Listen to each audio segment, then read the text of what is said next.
امیر جمع ہے احباب درد دل کہہ لے، امیر جمع ہے احباب درد دل کہہ لے، پھر التفات دوستا رہے یا نہ رہے. امیر ملګری جمع دی وی د خپل زړه درد ورته ووایه، سینه چې بیا د التفات وي یا به نه وي، بیا به داسې جمع کېږي یا به نه جمع کېږي. او د یارانو او دوستانو د ملګرو په لیدو باندې انسان ته ډېر زیات خوند او سرور او اطمینان او سکون ملاویږي. بیا د طالبای غدور چې وي، یو ځل مې چېرته دعا کړې وه او هلته خدای خوږې اوبه راوباسلې، طالبانو ته مې لاس اوچت کړي، د هغوی په بانه مې دعا وکړه، خدای قبوله کړه. بیا به خلکو کویانو له بوتلم وې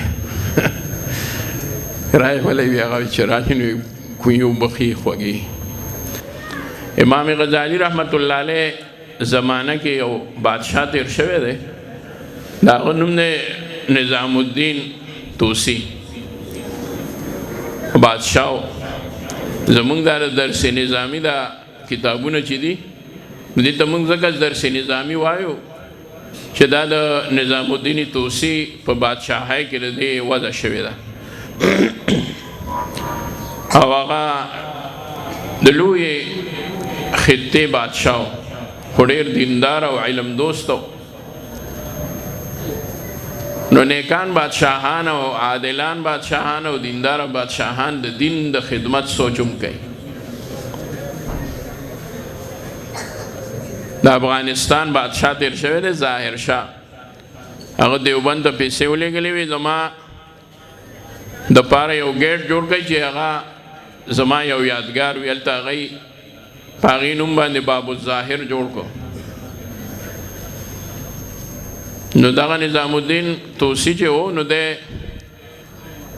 عموها د عراق او د دغې خطې بادشاه وی یو مدرسه جوړوم، علما یې راجمع کړل، وی تاسو نه مشوره اخلم. هغوی وی ټول ترتیب به ورته مونږ برابر کړو، خو ته حکم وکړه. ډېره ښایسته ښکلې لویه مدرسه یې جوړه کړه، خو چونکې مدرسه ډومبنۍ وه او په خلکو کې لا د دنیاوي عهدو د هغې قدر ډېر و. نظام الدین طوسی هغه راغلو د خپلې مدرسې معاینې له یو ورځ وی مدرسه مې څنګه ده، وزیران ورسره وو او د هغې مدرسې علما ورسره وو. په یو کلاس به ګرځېدو او د ماشومانو نه به یې تپوسونه کول، نو علمي تپوسونه به یې ترې نه کول. ورته به یې وی بچیه پاس ووایه چې ته دا سبق د څه دپاره وایې، ته مدرسې ته څه له راغلی. ماشومونو یا به د وزیر زوی یا به د افسر زوی یا به د چا ډایرکټر زوی یا به چېرته د یو بل سرکاري ملازم زوی، نو د هغه ذهن او سوچ به هغه و چې پلار ورته څه ښودلي نو هغه به ووی زه خو به لوی وزیر جوړېږم او جاګیردار به کېږم او افسر به جوړېږم او دا به کېږم هغه به کېږم. بل نه به یې تپوس وکړه، هغه به بل څه ووایي. یو کلاس کې به یې د 2-3 ماشومانو نه تپوس وکړه او غلی به را روان شي. په ټولو کلاسونو وګرځېده، یو کلاس به پاتې شو. بس دل برداشته شو او هغه علماو ته یې وویل، خپلو وزیرانو ته یې ورسره وویل، وی ما خو یو اراده کړې وه چې مدرسه جوړوم، خو دا مدرسه بندوم، ځکه دا خو ما ډېره دله نه وه جوړه کړې. د افسر ځای وایي زه به افسر جوړېږم او د وزیر ځای وایي زه به وزیر جوړېږم او د قاضي او د جج ځای وایي زه به قاضي او جج جوړېږم. د دې خلکو دپاره خو دا سکولونه وو، مکاتب وو، مدرسه خو ما د علماو دپاره جوړول دی، خو پکې یو قسم دا خیال نشته چې زه به د الله د رضا لپاره سبق ښیم او د خلکو تربیت به کوم. علما ډېر خفه شو چې یاره بادشاه دا کارونه کوي، وزیران هم خفه شو. یو عالم ورته وویل صاحبه خیر زه وایم چې دې مدرسه باندې به وګرځو، بیا پې تاسو سوچ وکئ، مشوره وکئ چې څنګه تاسو وایي هغه شان به وکړو. بل کلاس ته لاړ، هغې کې هم دقه شان ماشوم ورته هغه جواب ورکړو لکه د وړاندې. یو کلاس ته لاړو، اخري کلاس و، وردن نشو خواسي د زړه د پاسه یو ماشوم را پاسو اوچ کلس نری اوچ ماشوم بیمار تبا او هغه ته وایي چې بچیا پاسه ته بس جوړېږي چې ته لوی شي او ته سبق وایې دلته.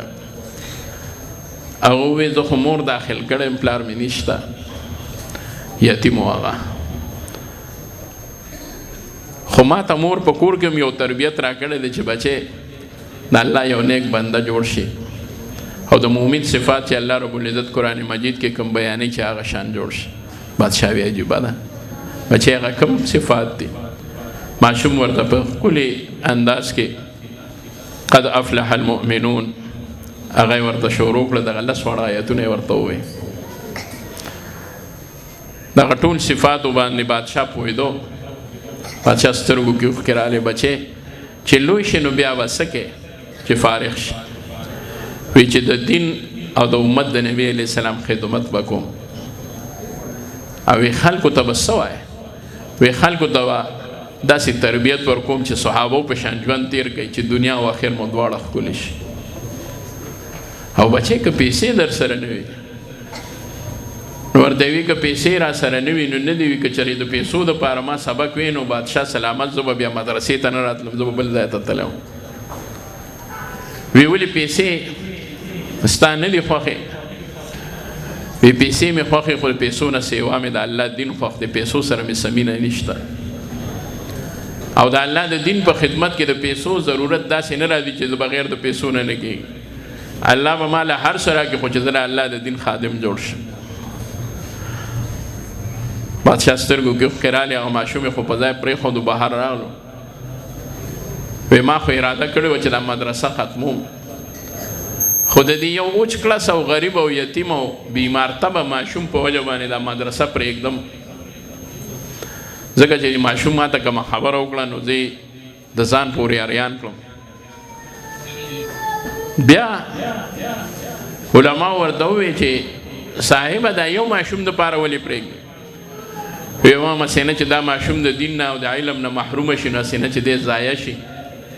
نو زما په ملک کې د یو ماشوم لوی شي او داسې شي لکه دا ماشوم لوی دی شي او عالم دی ته جوړ شي، خو دغه یو مالک ډېر دی. خیر دی دا نور دی د دنیا دپاره وایي، خو دا یو پکې د خدای دپاره وایي دی ماله ډېر دی. علما وایي که تاسو وپېژندنو چې دا ماشوم څوک د دی چې لوی شي نو امام غزالي ته نه جوړ شي، لوی سړی ته جوړ شي د الله د رضا دپاره. اوس الحمدلله مدرسو ته چې څومره ماشومان راځي، ماحول د دعوت او تبلیغ په برکت باندې د دې علماو په وجه باندې هغه داسې جوړ شو چې خلک وایي چې دا بچي به مې ټول په دنیا کې وي خو ماله په آخرت کې هم څه ذخیره پکار ده. نو د هغې دپاره خپل ماشومان رالیږي او پکار هم داسې ده. والله دې زموږ ټولو نیتونه صحیح کړي. زمانونو یاد ساتئ کله چې انسان یو نیکي وکړي یو ښه کار وکړي نو دی دې دا 2 شکر ادا کړي په دې، یو په هغې نیکی، بل د الله په توفیق. ځکه دا د الله توفیق چې دی نو دا ځان له شکر دی، دې باندې به بنده خامخا شکر وباسي. انتخاب الله جل شانه کې د چا چې الله انتخاب وکړي هغه له الله تعالی توفیق د نیکو ورکړي. من یرید الله به خیرا یفقهه فی الدین، چاته چې الله تعالی اراده د خیر وکړي هغه له پوهه ورکړي په دین کې. نو دا ماشومانو له الله تعالی اراده د خیر وکړه، دی یې مدرسې ته راوستل، د دی د پلار او د مور او د مشرانو په زړه کې دا خبره واچوله چې دا ماشومان مدرسې ته لیږل غواړي. مدرسه کې به دی څه کوي؟ دی به سبق وایي. د څه دپاره به یې وایي؟ د الله د رضا دپاره او د الله د معرفت دپاره. زمونږ د ماشوم به داخلولو کې نیت او اراده دا کوو چې دنه الله جل شانه د دین خادم او د قرآن حافظ او قاری جوړ کړي او عالم شي.